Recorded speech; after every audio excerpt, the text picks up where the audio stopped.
Hey, fellow traveler, welcome to Third Eye Awakening. This is a podcast all about spiritual and psychic awakening where we talk about things like the shift from 3D to 5D consciousness, the nature of time, space, the universe, the multiverse, multidimensionality, starseeds, the Akashic Records, all the things. I'm so glad that you're here with me today. I appreciate you so very much. All right, let's get into it. Hey, beautiful beings. Welcome back for another episode of Third Eye Awakening. I am your host, Amy Belair. Before we get started, if you want to create me on Instagram, you can check me out at thenorthstar.love. And if you like what we're talking about here on the podcast and you'd like to be part of an interactive community, then come join my free private Facebook group called Soul Space. Just send me a request and I'll add you. I would love to have you there. Hi guys, I'm so excited to present another interview for you today. Somebody else sharing their spiritual awakening story. This is a really juicy one. This is an interview featuring the beautiful and brilliant Angharad Wollaston. She is the High Vibe Babe, a cosmic coach, a human design mentor, an author, and a podcast host. Being a splenic manifester, Angharad holds a powerful activating space for her clients to calibrate to her standards of manifestation mastery, femme superpowers, and divine alignment. She activates the codes that already lay within you for consistent 10K plus months for your soul-led business. She offers human design readings, group coaching programs, masterminds, as well as Luxe private one-to-one coaching for spiritual leaders. Angharad embodies the essence of being a high vibe babe, true, who rocks her manifestor light and leadership everywhere she goes. True. That's her official bio. I can say, having gotten to know her over the last year, that this is all 100% true. She is killing it in her soul-led business. She is just a force. Man, to behold Angharad is to behold somebody who has completely given herself permission to shine her light into the world, and it's a beautiful thing to behold. It's very inspiring. I love being in connection with her.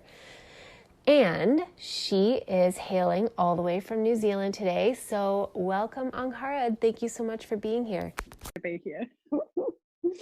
So that's your bio, your little elevator pitch summary of all the multidimensional self that you are. But I would love to hear you expand on it a little bit and tell us kind of who you are at this moment in time. Thank you. So yeah, definitely the formal side. Cool. Tick, done. Right, the real me, what it feels like to be me is just someone who's really expanding into who I'm called to be and like what my soul purpose really is. That's what I believe life is really about. And through deconditioning my past and some of my family things and my past religious views and things, I'm really coming into my own and really discovering who I am and finally answering those like who am I questions. You know what I mean? Yeah, totally. That's super exciting. I love your use of the word deconditioning because I feel like that's so much of what all of us are here to do, whether we're aware of it or not, is really like examining the beliefs that have been passed down to us, either like generationally or through society, usually both, through the media, all of it, and questioning it and seeing it as an illusion that actually has no power over us. So yeah, that's very cool that that's what you're working on. Okay, so my first question is, what is your magic power or powers? You certainly don't have to narrow it down to one. I would say a lot. I have terminology. So I have both terminology from like a Christian perspective. They would call me prophetic, and from the more spiritual side of, or the more freer side, definitely. I think I have nearly all of the clears, and I've always been very spiritually gifted, even as a child. And kind of a bit of everything, and I honestly believe that everyone can have access to everything as well. So yeah, I'm kind of all about everything. Yeah, that's awesome. You have lots of magic powers, and you felt them as a child as well? Yeah, definitely. It was to the extent where I actually, yeah, so I would depict my great grandparents, and because I'm Welsh, I'm Harriet as a Welsh name. And when we went back to Wales with my family, I would describe my uncles and, sorry, my granddad and great granddad, sorry, great granddad and the two, my great and great great granddad. One of them was shot in the house that they lived in, and I would describe them to my parents when I was about 2 or 3. And I've always Wow. seen and heard and felt and things that wasn't normal, except in my family it was. So my family were very spiritually open. They both my parents had sort of Christian backgrounds, but sort of came into their own in their 20s and 30s and started to explore other things. And so everything that I experienced was allowed to be okay. So I'm very, very thankful for that as a child, that I was allowed to express it.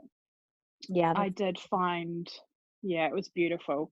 I did find in my, just throughout childhood, my conditioning subconsciously was that it's weird, so I didn't really tell people about it, my friends or anything. mhm. So I sort of suppressed it in my teenage years. It really kept on knocking at my door. I have one very vivid memory when I was about 14. I was trying to go to sleep at night, and I just had 50 people in my room. I didn't see them, but they were all talking to me audibly, and I could not go to sleep because they would not stop speaking to me. And it was quite traumatic to me, to be honest. A lot of these things, I didn't have a filter system, and Mhm. that is why I actually turned to Christianity. And so for a period, for about 10 or 15 years, I turned to Christianity, and because I had very, very strong rules. That was very strong guidelines. This is good, this is bad, this is how to stop it happening, this is how to guide it. And so it really, really, really did serve me for a very long period of time, until recently, where I've realized that, like, I was being called to do more. And I realized that a lot of these restrictions I had placed on at the time allowed me to experience good for the first time, which was incredible and amazing. But now I have my guidance system, my filter system. So now I'm starting to open back up again and allow things and test and see and feel based on my feelings and my intuition talking to me as to what is right and what is good and what I should share and what I should not. And it's really been quite an evolution. It feels really good to me. And I think that's the most important thing. Yeah, absolutely. And I love that you shared that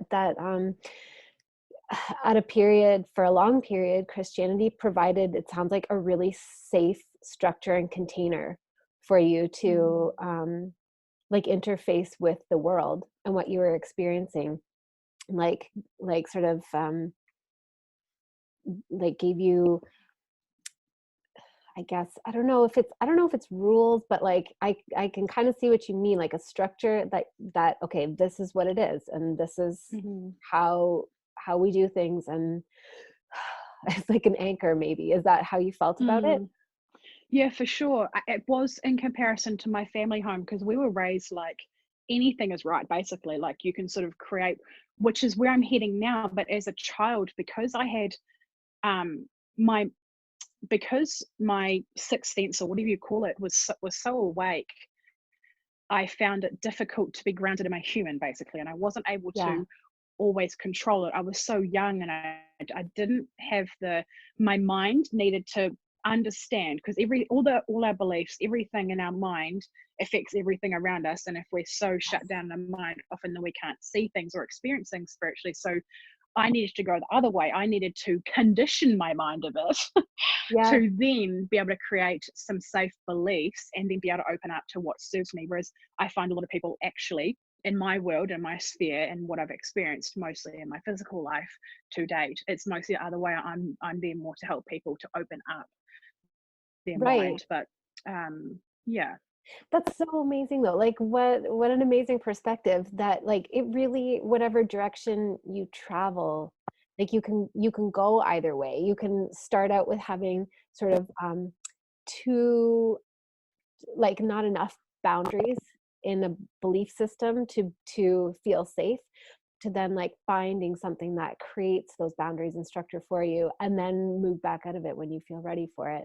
And then other people Mm. are born feeling like they're in too restrictive of a container and just always looking for the way out. But it's, yeah, I think that's really cool because it just shows that um, spiritual awakening and awareness and stuff is such a personal and ever unfolding journey, and that there's Mm.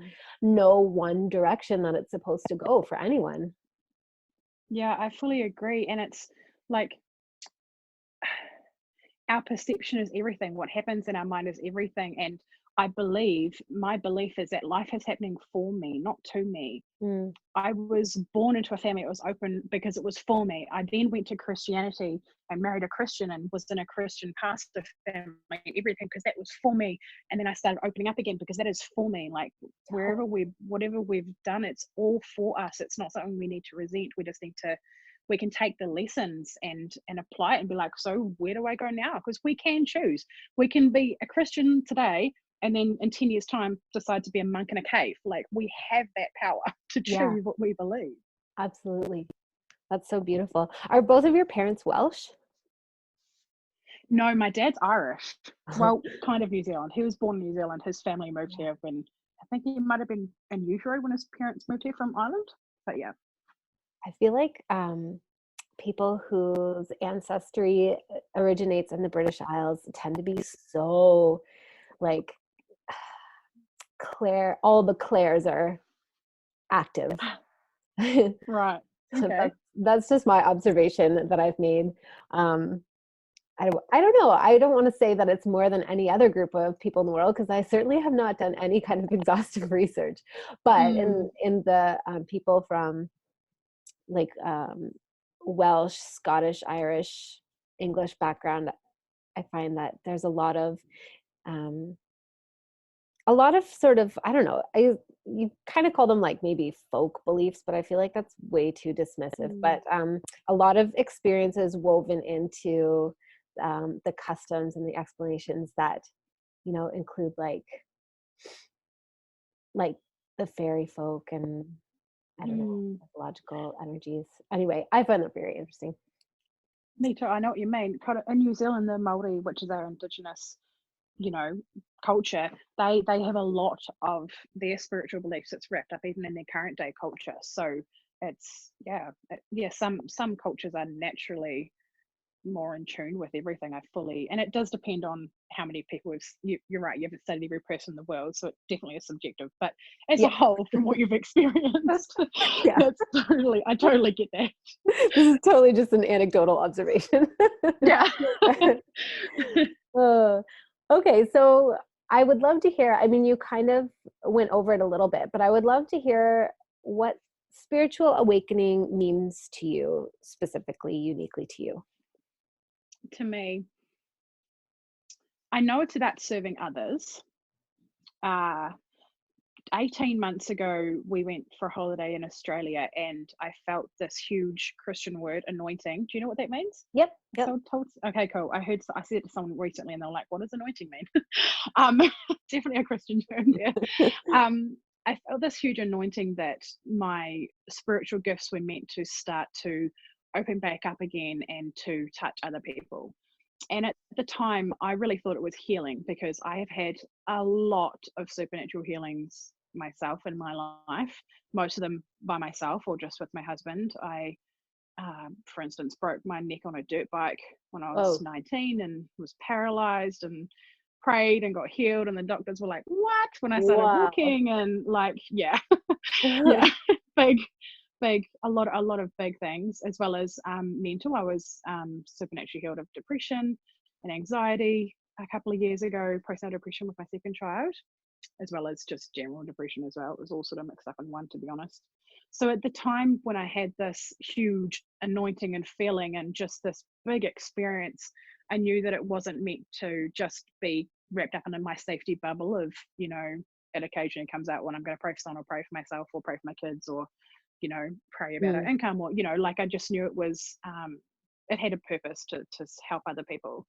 And when I came back from my holiday in Australia, I came back to work, and we were farming at the time, self-employed uh, contract milkers in New Zealand, which is milking cows. So my husband and I were self-employed, working on the farm with kids. We had employees, excuse me. And at the time, I write about this in my book actually, which is being published this week. Amazing. Oh. Yay. So when I came back at the time, I felt very frustrated that life just went back to normal, and I'm like, Yeah. what am I meant to do? Like, this was this huge experience, and it's been a couple of months, and I'm like, where is my answer? Like, what is going on? And then I stumbled across this term called personal development, and I went down that rabbit hole, which has been absolutely incredible. My last 12 months, 18 months have been absolutely life changing, and I've changed everything from the inside out, like in regards to my mindset and everything. And now, over the last like 6 months, I've really been aware of how my spiritual gifts are really working with me in my coaching and with my clients and with my lives and with like the people, the hundreds of people that consume my content every day. It's just making a huge impact in my life now, because we've now left farming and I'm doing the full-time online entrepreneurship stuff, and it's become a lot more clear. But I also needed to, you know, go through, like, everything's happened for me, right? Like, I felt this anointing, then did mindset stuff and started online business, and all the things has come to the point now where I know my awakening is around leading myself, and other people want to do that as well. So in coaching and spiritual awareness and healing past lives and healing so many things, I know healing is a big, is will always will, has been and always will be a big theme for me and for people around me, because I believe that everything healing is a huge step to us being who we're called to be in every way, emotional and spiritual, and just every form possible is a huge part for us to step into our truth and step into our calling. Mm, totally. Oh, there's so many things that you said that I'm like, which one do I pick? Okay. Okay. I think first, the thing I'm gonna pick is that you mentioned that you had postnatal depression after your second child, and I just want to say that I'm sorry that you went through that, because it's very yeah, postnatal or postpartum is like a such a sacred portal, but it's not, doesn't mean it's easy, but it's beautiful. But Mm. sometimes you can't see the beauty because it's very challenging. And Mm-hmm. I, if you don't mind, I would like to hear a little bit about your experience with that, and how, like, what tools you were able to use to heal yourself, and walk yourself through that experience, and you know what what the gift was that came with that pain and darkness. Mm, sure. I'm an open book. I'm definitely here to share my stories. If it helps other people, that is not a problem at all. So ask away.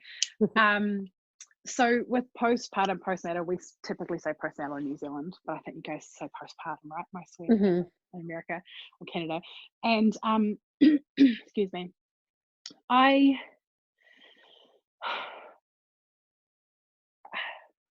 I didn't actually admit to myself that I had postnatal depression until my daughter was over a year old. And that is because I was very busy and I just kept on keeping on. Yeah. And I just wanted to avoid what was there. And I had always felt a degree of depression throughout my whole life, to be honest, because this was the trigger for me.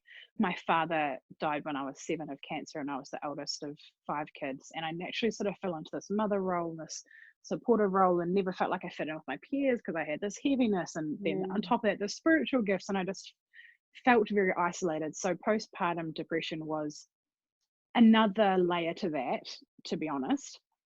I found it hard adjusting to second child. Plus, my husband was having a hard time emotionally and mentally at the time as well. So there was a lot wrapped up in it.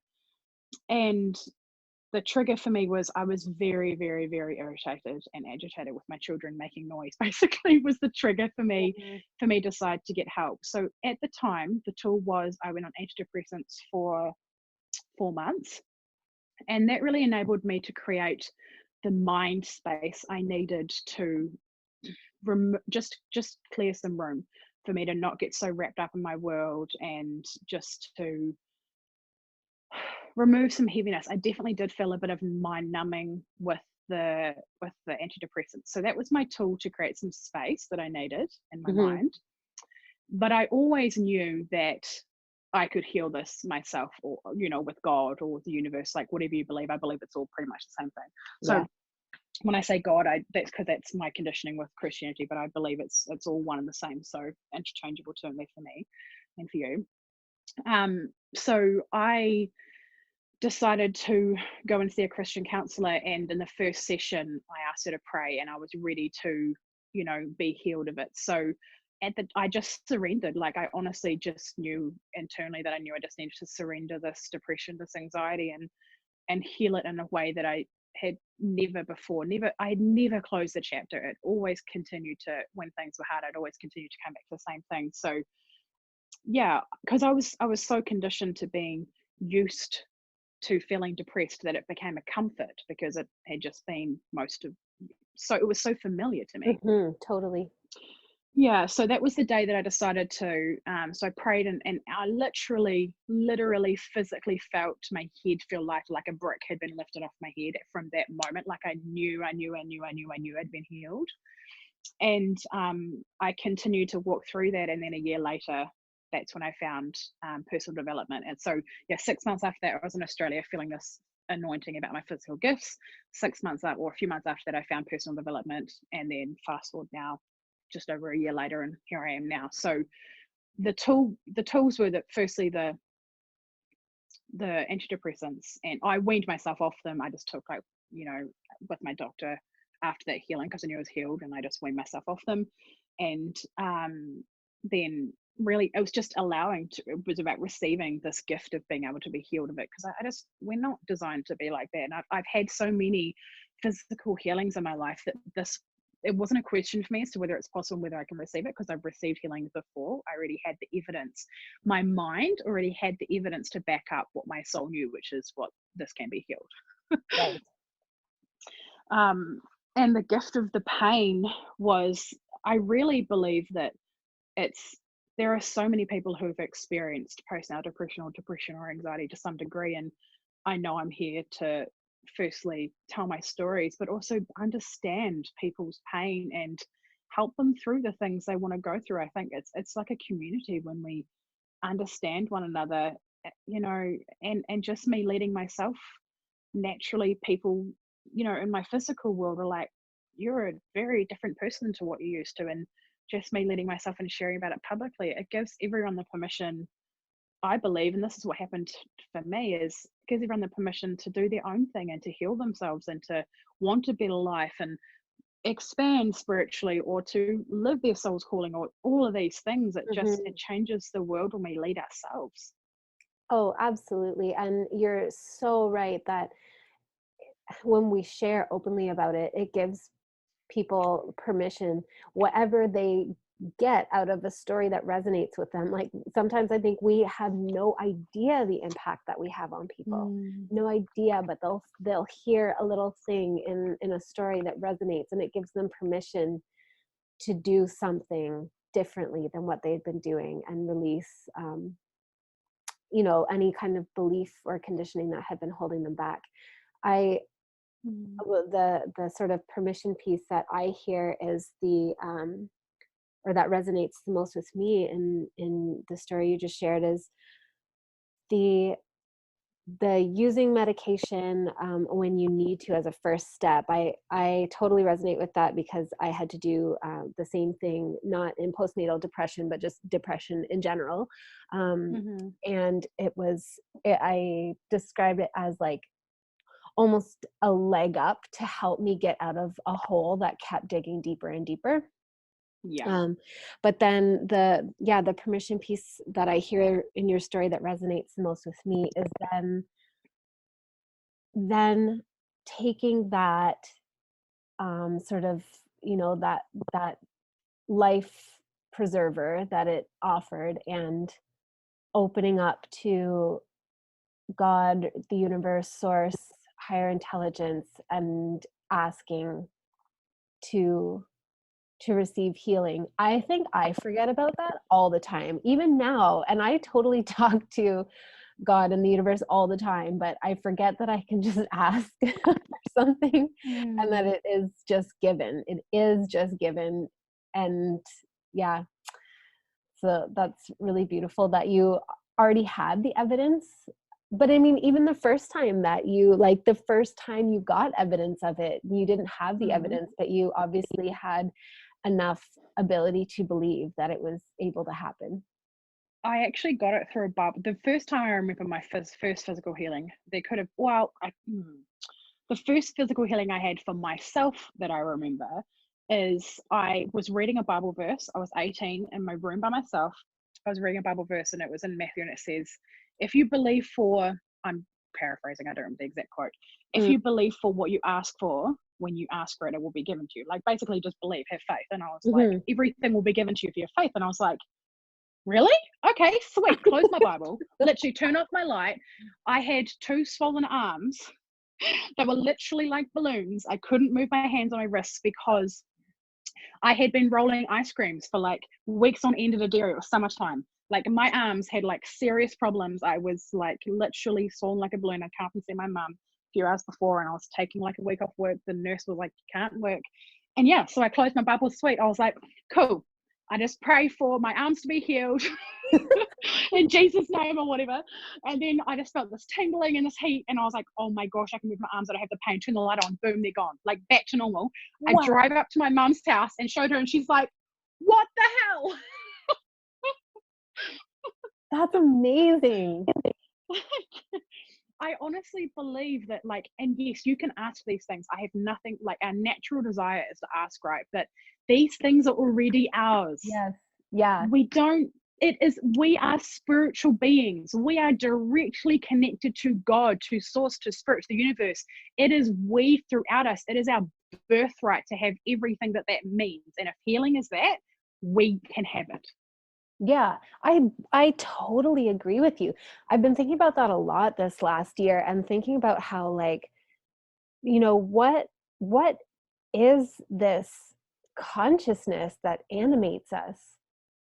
And and when you see the body of a previously living being that doesn't have that animation to it anymore, you really see that it literally has nothing to do with just the physical components. It is, Mm, we are animated by God, by the universe. We, because we are God and the universe. mm-hmm. Yeah, animating a human form. And you're totally right. And I think that's so amazing. You're like 18 and you're like, really? That's it? Sweet. You just did Yeah. it. That's so awesome. And just to go on that a little bit further, like my first ever healing I ever witnessed. So my parents used to go and heal people. My understanding back then was with white light. That was sort of what they used to talk about. And we went and visited this. We were living in Australia at the time, and we went and visited this teenage girl who had been in a house fire, I believe, and I think it was 95% of her body was full of scars. So she'd come out of hospital, I think, a few months prior, and mum and dad went there to do some healing on her face because she was, not, I was about 6. So I do have a memory of this. And she was, very sad and traumatized and everything. And mum and dad sort of prayed for her. And then I asked if I could. And I went over there and sort of held my hands over her. And I'd seen my parents do these things. I'd experienced them praying and having healings and stuff. So I was like, why can't I? Of course I can. They can. So why can't I? Like the children Yes, faith, the childlike faith. Gosh, totally. oh my gosh, it's amazing. So I put my hands over her and sort of closed my eyes and then opened my eyes at one point, and I literally saw her scars be healed on her face with my physical eyes. And I just, from then on, I just knew this is so real. Like I've always had the perception that this is ours for the taking, and it doesn't have to, we don't have to be fully, it being integrated in your human, that's how I describe it, as amazing, but we can have one foot in the human and one foot in the spiritual, and it can be this perfect, like, integration. You can feel both at the same time, and it just, that is where I'm really at in my life, is this perfect integration. You feel so grounded with your human being, and that's like my protection source and all these things. But being able to tap into this quantum level, this other side of things, that just, it can heal everyone. It can do so many things for us. And I'm just like, well, I'm not here to just live a human life. I want to live the spiritual life too. And it's just, it's amazing. It's so beautiful. It's so beautiful. I really believe that that's where we're headed, and that's what so Mm. much of, like, I talk a lot about the shift from 3D consciousness to 5D consciousness, and that's just my way of describing the exact same thing. It's like in 3D consciousness, everything feels really dense and heavy, and like you have to physically move things. Everything has to be Right. physically moved, and it takes time, and you know, like kind of like like years and years of physically doing therapy on various forms of therapy directly on the scar tissue Mm. of this young woman, versus 5D consciousness is accessing the reality that we are spirit and we are human, and that they're just two different expressions of the same energy or the same experience, and that actually through the energy of spirit we can like mold and alter um the seemingly physical. And I really Mm. think, I really believe that's where we're all headed, is a big, we're um moving into a big shift in consciousness to be able to access like more collectively the next level of um yeah, just the energetics of what are available to us Um, to live that beautiful balance between being human and spirit, and like feeling grounded and belonging in the world and enjoying all of um the physical five sensory experiences that come with being human, but also not feeling like that's all we are, and remembering that I there's absolutely so love much that. more. Yeah, I love the description too of the consciousness too. Yeah, that makes a lot of sense to me as well. This is a very exciting conversation. I'm really enjoying it very much. I feel like I'm so Me too. excited by these healings that you're sharing with me. I'm so excited to receive them, because they just like, it just amps me up so much more to be like, yeah, stop being so identified with all of your little human frustrations. It's fine. Like, you truly, spirit can do anything. The universe can do anything. Um, Mm. okay, so what was the other thing I was going to ask you? Hmm. I can't remember, it'll come to me. But something I Hmm. just thought of was, how does this affect you as a parent now that you've gone through like all of this evolution in yourself and personal growth, and you're feeling so much more embodied in like um, your soul gifts and your purpose and the like highest vibe, authentic expression of yourself. How does that affect the way that you parent? It's affected pretty much every level except the spiritual level. I think it's always been kind of the same. My son started seeing things when he was probably 2. And because I can see when I want to, I can actually back it up, which is actually really cool. It's a beautiful experience to be able Mm, to share that with him. And then talk to him about how we can protect if we need to. And we actually pray protection every night before we go to sleep anyway, every night with the kids without fail. So, anyway, um, because through my dreams was something I always found difficult to control. So that's a really big thing that I've imparted onto my kids, is doing that with them and for them as well. mm, But the huge evolution around my parenting, honestly, with uh, with my personal journey, this is not so much the spiritual side, but more on the mindset side. I used to be the parent who did everything for everyone, parenting and not. Like in my physical life, I was a gap filler. I never prioritized myself. I didn't know how to draw boundaries for myself. I didn't know how to like live a happy life because I was too busy trying to do everything for everyone, and just felt so. That's one of the reasons why I was so depressed and all of the things, is because I just didn't know how to live for myself. I wasn't the captain of my own ship. Mm. And now being a parent, in the beginning, one of the things that drove me the most to put myself first and to sort my own self out was because I don't want my children to then copy my behaviors of doing everything for everyone else and nothing for themselves. Mhm. So I truly believe that our children do what we do. They don't do what we say, as much as it would be great if they did. Totally. Love yourself first. Yes. Yeah, no, they're not going to do that unless we show them how. So, yeah, that's been a big evolution. And now I do it because I've seen the effects and felt the effects for me, that my life is 100,000 times better when I am putting myself first. So naturally, they are seeing that. But in the beginning, they were my driving force for me, pulling myself out of my hole and sorting myself out and living for myself. Mm. I love Mm. that. Um, do you feel like the living for everybody else stuff started when you lost your father and you had to, because you were the oldest and you felt that you had to, or maybe not even you felt, maybe you just had to take on like a lot of responsibility? To be honest, I had always thought that way until I remembered recently my mum, and I had a conversation with my mum that I naturally was always the helper anyway. I was always the person doing things for people. When I was, my next sister down is 13 months younger than me.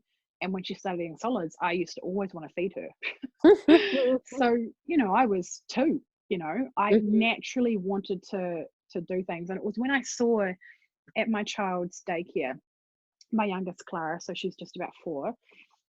There's this little girl who's 2, and she's absolutely beautiful. She has the biggest eyes, and whenever a child comes to the table, like a little child, she goes off and runs and gets their lunchbox and puts on the thing for them and tries to open up their things.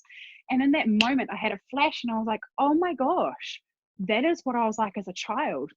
But I always thought it was this wounded sense of needing to help, but actually, it became wounded later on when I was not serving myself. That's the part where it became wounded. But in my childhood and the essence, and I've come back to the essence now of like really desiring to help people from a soul level. It's not this wounded side. So it really, yeah, no, it actually was my nature, and actually is my nature. It just became so hurtful because I didn't, I went too far. I went too far up serving everyone that I put myself not even Mhm. last. It was just non-existent.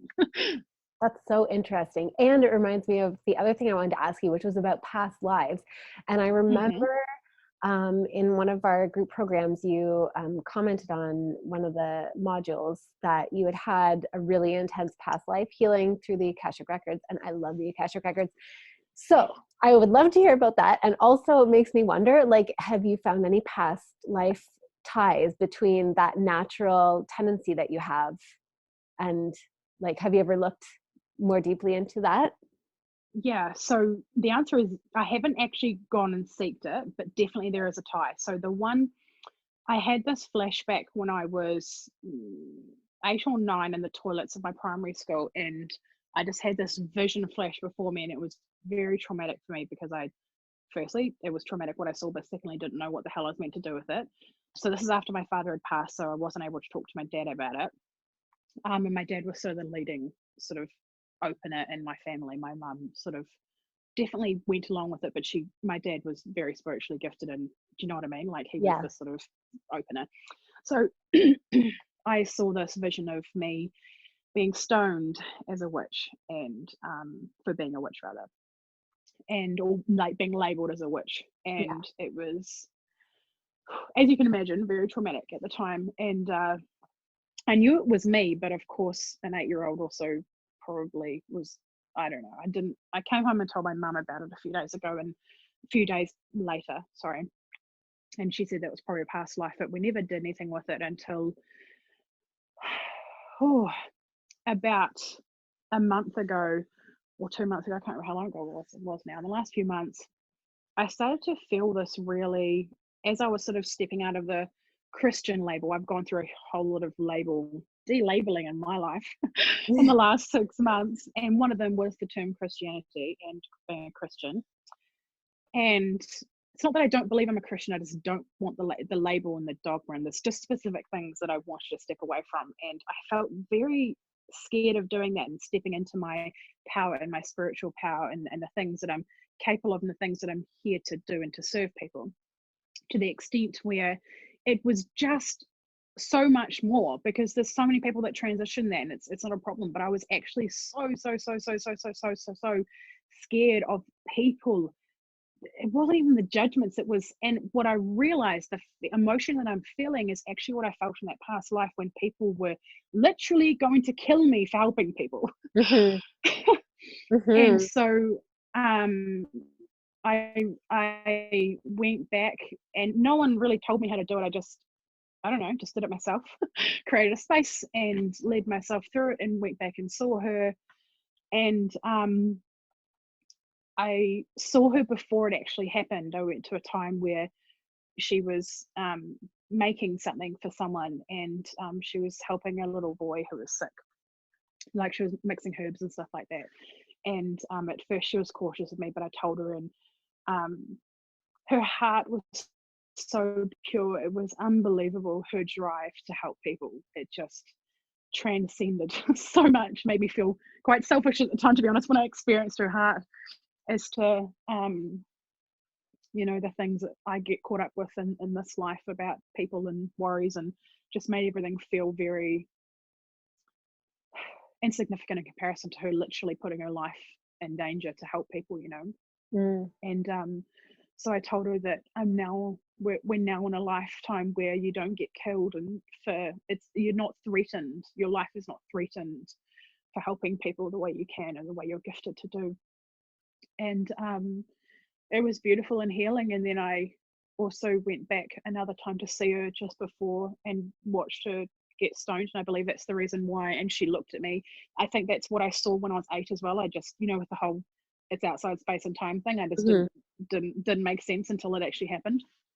Now, when I was consciously aware of it, and it was she knew what she was in for, and she knew what she was doing, but it was just so beautiful. And since then, I haven't been scared to speak my truth. There is times where I worry about how some Christians might see me or whatever, because I do have a large Christian friend group, but I don't believe that it has to be a barrier. It really doesn't. It was a lot of past things that I just didn't. It was much more than just a fear, and so now I feel a lot better after healing that, and a huge relief. That's amazing. That's so amazing. I can relate insofar as I had this one past life memory that I was alive during the Spanish Inquisition, and I worked in, like, I didn't even work. I just was like, I was a nobody child, orphan, and somehow my job was to bring water and stuff and clean up the mess of the people who were being tortured in the dungeons. And Wow. just knowing that that like that shit happens in this realm, on this Mm, plane, was so scary. That, yeah, and like you said, like, it's not like, fear doesn't even quite encompass it as a word. And I similarly had this, like, Viola would kind of laugh at me, but also probably be super annoyed with me because I just wouldn't go on Facebook Live for weeks. I would just resist it because I was so afraid of that. But I could tell it was coming from that life, not the current climate or anything. But I love mm, that you just accessed, like, without even knowing how to access the Akashic records, you just did it, because I so strongly believe that um, that they're there for all of us, and that you don't have to have some kind of special initiation into it, although sometimes you can, and that's beautiful and powerful as well. But that, it's not mm. only a chosen few that can access it, like, we all can access our past soul experiences. And so I love that you basically just illustrated that, like, yeah, no big deal, I can, it's fine. Yeah, thank you. We don't need a certificate in Yeah. being a soul being, because we already are, right? Yes, exactly. Exactly, Yeah. exactly. So, Oh, what a powerful story. And wow, that must have been so intense to have that experience when you were so little and try Mm. to, well, I don't know. I mean, also when you're really little, you're super, or I mean, people tend to be very open and our minds don't analyze everything in such a left brain capacity as they do when we're adults. So I don't know if maybe that almost made it a little bit easier or not, but anyway.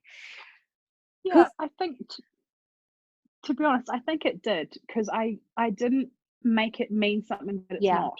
Mhm. I didn't make it mean that I was crazy. I didn't make it mean that I have Yes. problems. I didn't make it mean that I have emotional problems and I'm just hiding it behind something. You know, like I didn't. That's what we can often do is we rationalize it in some twisted way and then it becomes our scar. You know what I mean? It just becomes Totally. so left tangent to what it needs to be, which is this is it. Okay, it's something that our mind can't 100% rationalize, but that's totally okay. And being okay with not being able to rationalize something in my mind is something that I've it's amazing. It's an amazing gift, to be honest, and a tool for living this life. Mm, totally. Um, well, I would love to hear what your new book is about because just so everybody knows, we were in a group together about writing and publishing our first books. And so I'm super proud and impressed and excited and inspired that you've completed your book. That's so exciting. Thank you. Yeah, so I have just released the title, and I it's called Desperate to Determined, and it really is about my human walk. How hmm. Excuse me. It's really about how we all can move from this state of desperation, the state of depression, and the first half of the book is moving from there, and the second half of the book is what we can do and what I did to become determined to live my own life and live a life of intention and to really feel my soul expand, and it definitely focused on a human side of things, on the mindset and the understanding of conditioning and how to decondition ourselves. So it's that side of things. There is a little, probably a few touches of spiritual things, but nothing. Basically, I believe the more we release our mind and decondition our mind, the more naturally spiritual we will become anyway, because we have the space for it. Mm-hmm. Um, but yeah, that's really the essence of the book, is just shifting. I have this real passion for speaking to people who've been or are currently in similar situations, or feel in similar ways that I used to, which was just feeling so desperate that this can't be all my life is all about. This just, I know I'm made for more. I know that I can be healed of these things that are holding me back from living my true purpose. And that's the purpose of this book, is so that everyone can have access to that huge transformation. I love that. I remember hearing you also speak about, I think it was on Viola's podcast, about some of the like different strategies that you'd use. So is that like part of what you share in this book? Yeah, for Like, sure. like Yeah, I've got this. mental audit was the one that stuck out Yeah, to me. yeah, thought order is definitely something that's talked about. I talk about, there are so many amazing things.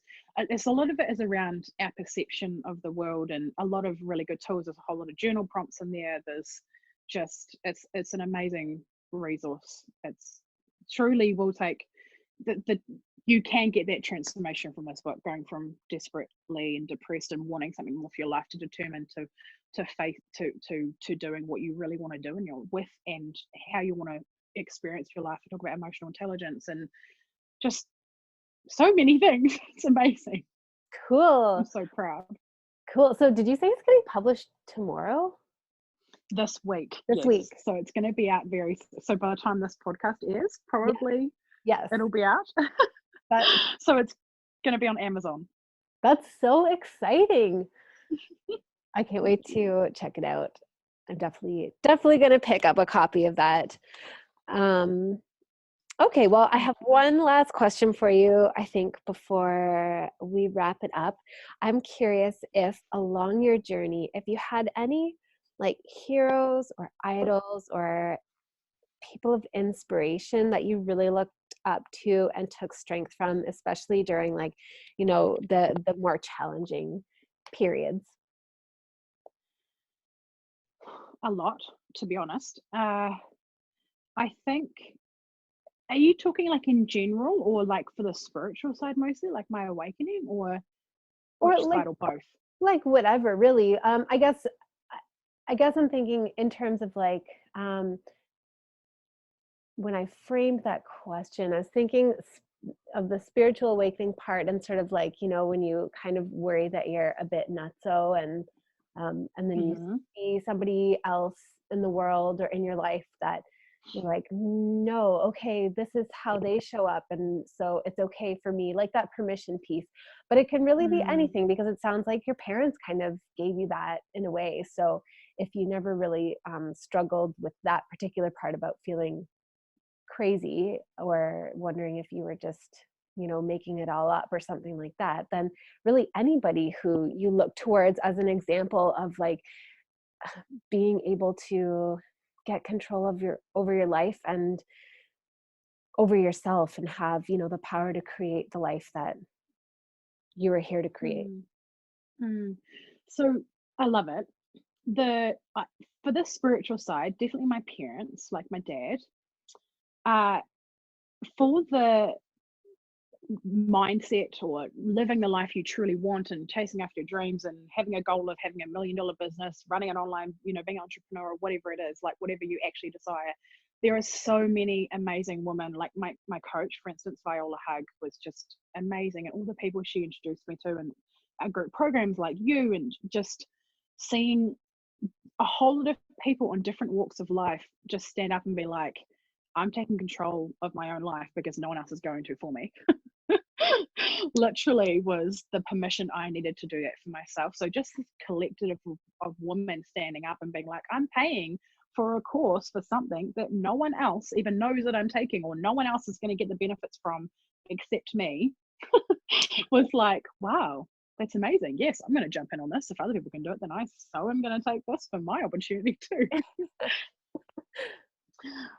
Milk it for all it's worth. And that really gave me the permission, seeing other women do what they want to do and break this mold of like society, sort of old school, especially sort of the farming community that I was raised in, and my husband we were in at the time was like, the wife just does everything for everyone and doesn't have a career, and if she does, she's sort of looked Oh, down upon because she's taking time off the farm or a husband, um yeah. so yeah. And as for the spiritual, like the other side really was just me following my guidance and knowing and trusting. And I learned about emotional intelligence, which helped me then to strip back some junk and then be able to trust my emotions and my feelings and my intuition all sort of mishmash together, and knowing that our feelings can actually be trusted when we understand them and we aren't making them mean something that they aren't, that we aren't, Hmm. when we're sad, we can often be like, oh, I'm useless. We can tell ourselves these things in our thoughts, right? Or like when we're tired, oh, I can't be bothered. I just can't be bothered. I'm lazy. I can't be bothered doing the housework. It's not, Hmm. it doesn't have to mean something about us. So when I understood and deconditioned my emotional side, I then realized, oh my gosh, my intuition is really teaching, like telling me what is good and what is not, and what is good for me right now, what's not good for me right now. And through my feelings and how I'm feeling about different experiences, how I'm feeling about, seeing this content or hearing this thing. And it just, no, we honestly, I truly, truly believe that we are designed to be together 100% in community, but Hmm. you may have experienced this already. I've experienced this many times in my life. So I'm just going to assume that everyone listening to this right now has had this experience where we have put someone up on a pedestal and we have respected their judgments, we've respected their guidance, we've just loved the way they live. Like, I'm sure we can think of someone, and then they did something that we just didn't agree with, and it just tumbled everything over, and we start questioning life. Like, oh my gosh, how did this happen? I thought they were a good person. Oh my gosh, everything I've learned from this person is it discredited now? Like we Hmm. just, everything falls off because they're human and they made a mistake we perceived to be a mistake, by the way. Right, exactly. Totally. So we can take guidance from people and we can look at people we want, but the more, but we truly do need to go inward as well, because there are going to be times where things are going to happen, someone's going to do something, and if we don't have a strong internal guidance system of our own, then we could just be falling over again and again and again as we idolize a different person or a different thing, or look up to someone that we put on a pedestal. Oh, that's so true. That's so true.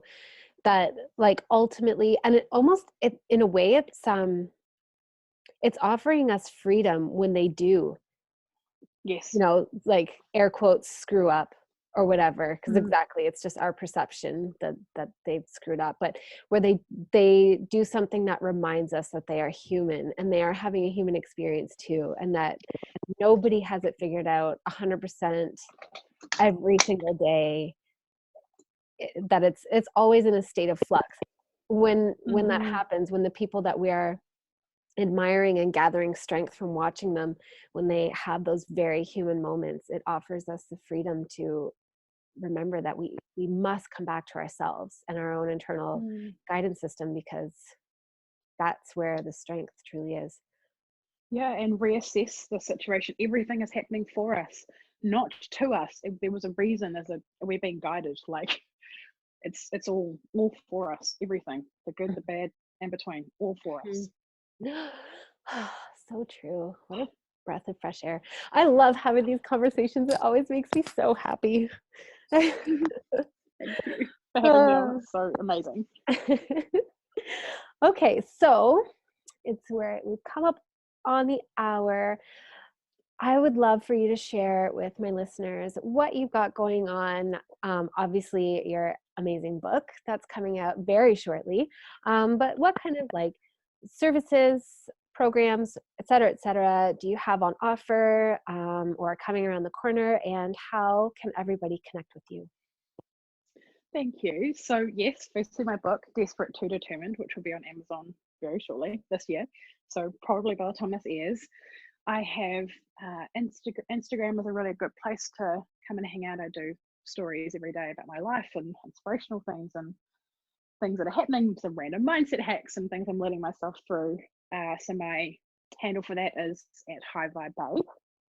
I also have a Facebook group called High Vibe Babes Community, which I'm pretty sure I'll give you the link to put in the show notes. Mm-hmm. And that's just a collection of women who are amazing and are supportive and empower one another and are designed to just remove all the BS that can be in relationships and none of this tall poppy stuff, or, you know, just being the amazing high vibe women that we are, experiencing our soul's expression. It's amazing. And if people want to work with me, then they can send me a message, definitely to have a chat. But I take on one-on-one clients and I run group programs throughout the year.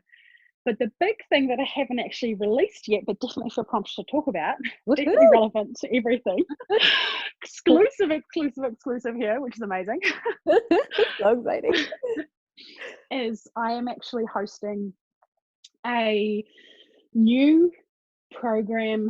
It's kind of a mixture of a mastermind and group coaching, and there's a little bit of one-on-one in there as well. And it's more long term. So I have 2 semesters at the beginning of the year. It's broken up into two semesters rather, and it's called Soul Living and Loving. And there is 12 pillars that we go over, and we do. So there's is the mastermind style of coaching, which is amazing because we all lead each other as well as we lead ourselves, and it's just an amazing container. It's going to be absolutely incredible and transformative, and it's really for women who are seeking to be like, cool, 2020 is my year where I'm going to seek out everything that my soul wants me to do, and we have 12 pillars to cover. Oh, that sounds so exciting. And like, I don't know, the vibe I'm picking up on is like really transformational, like just seriously turning over, I don't know, maybe not turning over a new leaf, but like really taking creative control and like amazing transformative self-responsibility is the vibe I'm Mm-hmm. picking up as you explain it. Thank you, 100%. And just really embodying this is what we're here for. Everything that we've learned, everything we desire, just an incredible, obviously a group container. We know this. It's huge. The energy behind it is phenomenal. Yeah, Yes. it's just amazing. Well, you heard it here first, folks. Depends on when I get this out. I am a little bit delinquent right now as I finish up my midwifery year on getting my podcast out. But anyway, it was an exclusive share at any rate, regardless of when this gets published. That's amazing. Well, it was truly, truly lovely chatting with you and hearing about your spiritual awakening experience. Yeah, and all the ways that you've grown through it. I feel like you had so much wisdom to share. Thank you. I'm more than happy to share it. Amazingly happy to share it. Thank you so much for having me. All right, everybody. Thank you so much for spending your time with us for this podcast episode. If you liked what you heard, then please take a screenshot of yourself listening to this podcast and post it to social media and tag us. So that's Hi Bye Babe and the Northstar.love so that we know that you were listening. Thank you. Yes. I hope you all have a magical day. Bye, everyone. Bye.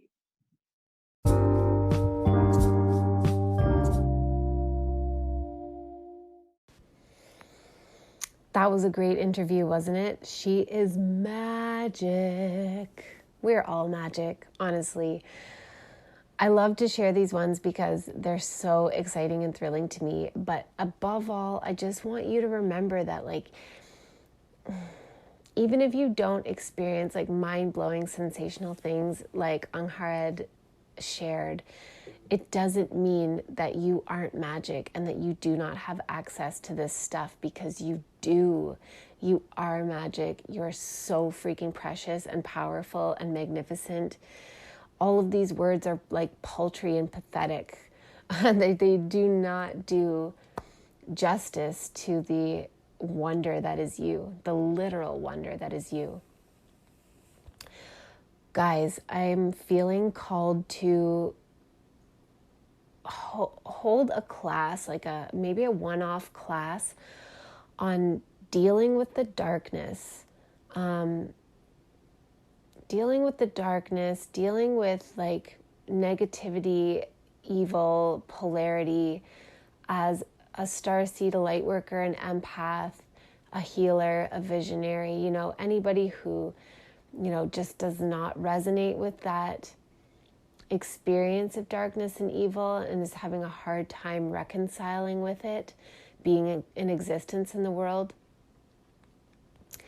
Yeah, I'm just feeling called to hold a class, a free class. Like it's not a promo class to like sell a program or anything. It's just genuinely from my heart to yours, because it's something that I'm grappling with a lot, but I've also really been gifted with the ability to understand the darkness and find a way to cope with it. And cope with it isn't right. Find a way to reconcile it. And anyway, basically my higher guidance was like, you need to share this with people. You need to provide this service. So I'm not sure when I'm going to do it yet. But if you're interested, then just make sure that you're following me on Instagram or that you join my Facebook group, Soul Space. I'll probably host it in Soul Space, so you might as well just come on over and join. But if you're not down with Facebook for any reason, then follow me on Instagram, and I'll be sure to mention it there. And yeah, it'll be in the near future, probably in the next 4 weeks, I think. So just wanted to give you a little heads up so that people don't feel like, like I only heard about this once. Apparently I have a tendency to do that. Apparently I don't talk about things as long and as often as I should to really get the word out. So if that's the case, I'm sorry. I'm still learning how to, advertise courses that I run for myself. Up until recently, I was, not a self-employed content creator. I was very much an employed government employee in a way. Midwives aren't really employed. We're under contract, but we're autonomous practitioners. But whatever, it's splitting hairs. It was not a creative entrepreneurship in any way. So I'm still navigating all this and figuring it out. But the point is that I'm planning on hosting this class, just how to sort of alchemize, take the darkness that exists in the world and take the darkness that exists within us and alchemize it so that it is not destroying us, so that we can still have hope, we can still see the beauty, but without having to turn a blind eye and pretend that the darkness isn't there, which is really what we're being called to do. We do need to acknowledge it now, to whatever extent feels like true for each of us as individuals. So if you're interested in that, follow me on Instagram or come join me on Soul Space. I would love to see you there. Okay, that's it. I release you all. I love you. Take care.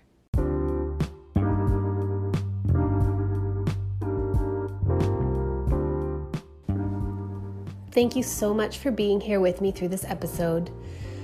You are beautiful, magical, and powerful. You are so appreciated. Please don't forget to rate, review, subscribe, and share. And I hope to catch you on the next episode.